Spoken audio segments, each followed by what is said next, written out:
Do you guys hear that saying that if you lock in for 6 months, it'll change your life forever?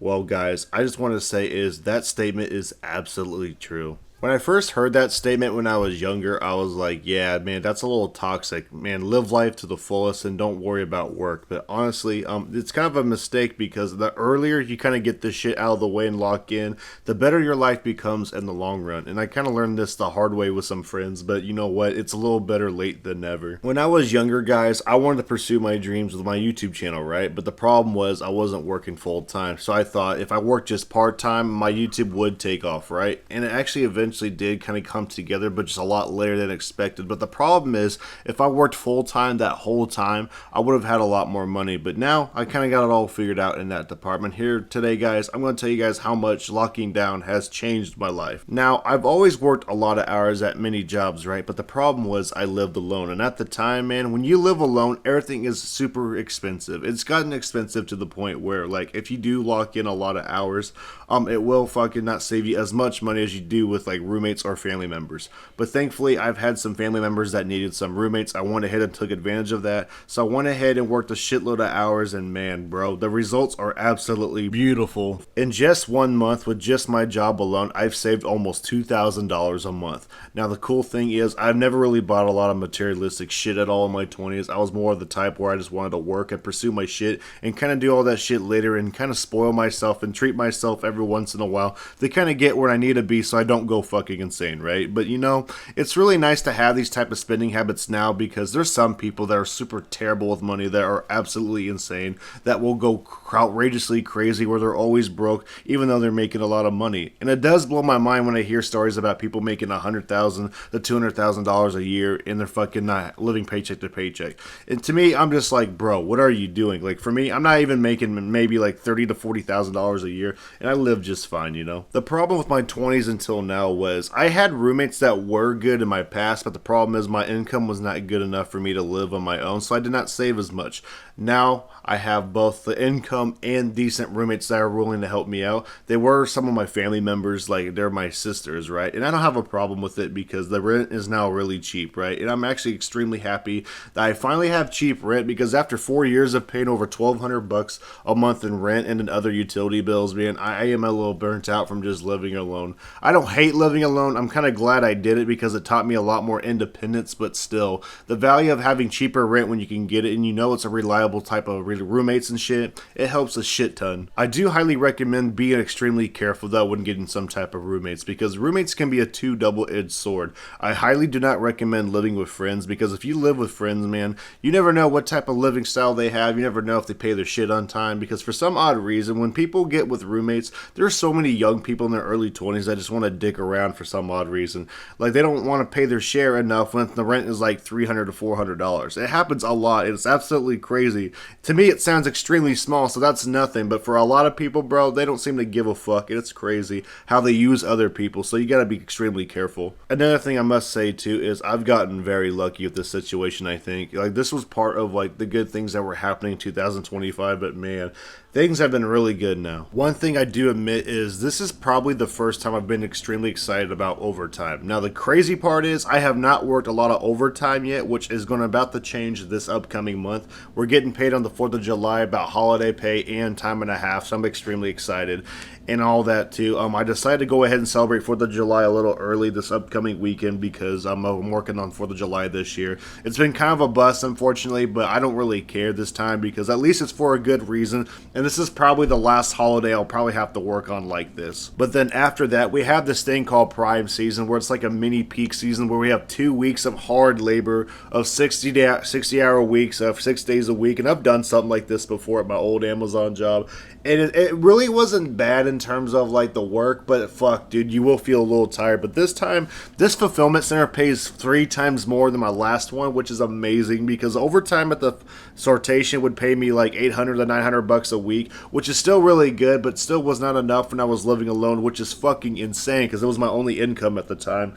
but now it'll pay around like $1,100 to like $1,300. It just honestly depends. It might pay a little bit more because of the 4th of July as well, which is insane because some days like that, some people don't have the 4th of July off like that too. But the biggest advice I want to give y'all is that if you don't want to work like crazy for the rest of your life, dude, just from 19 to 22, just go crazy, dude. Like, try to work as many hours as you can, just temporarily until you can get where you need to be. Save at least $10,000 if needed, so, because once you kind of get to that point, man, it kind of gets a lot easier. But yeah, $10,000 and then start investing into something, because I learned way too late in my 20s that I did not invest enough. But now I'm looking into the dividend market, and I actually been looking at this YouTuber named Keep Going. He is a YouTuber that is documenting his journey to get $100,000, which I find extremely cool and underrated. I do highly suggest checking him out. He wants to be financially free and wealthy, but the cool part is he showed me a lot of these cool investing apps that will help you build dividends and everything, and it's really interesting, including CHHD or something like that,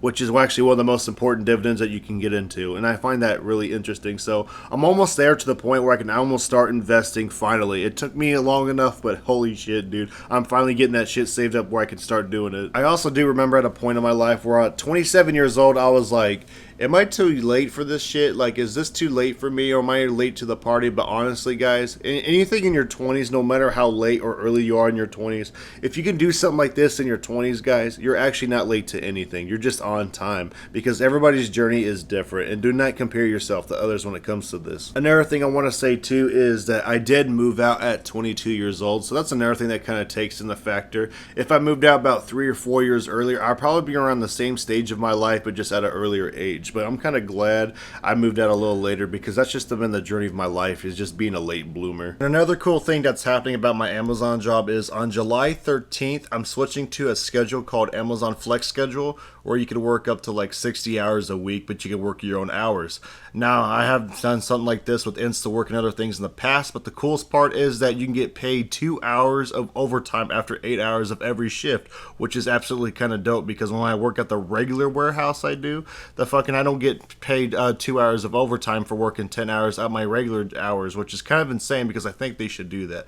Because even then, it would still be like $840 a week for just 40 hours, and I find that shit a little overkill. I did the math on ADP hourly calculator, and yeah, it'd be around over $800 to $850 around there, and I find that shit really nice. It's also extremely handy if I really need to take any day off for anything important. And the best part is too that you can actually have a point system where if you need to take a week off or something, because the minimal requirements is about 4 hours a week required for you not to get a point, that if you take a week off, you just get 1 point and you get 8 points or you're fired. But the cool part is too, you can cover these points through PTO. So that's another reason why I do it, because if I'm going to lock in like this, I don't want to do it for just 1 year. I'd rather do it for a couple of years. And of course, the coolest part is too is that I'll be able to have a lot more time to make videos for you guys as well, and be able to manage my time a lot more efficiently, because the overnight schedule is not bad, but bro, it is so hard to manage your time through everything when you have to work overnights all the time. It's just not an easy schedule for someone that has like content creation on the side.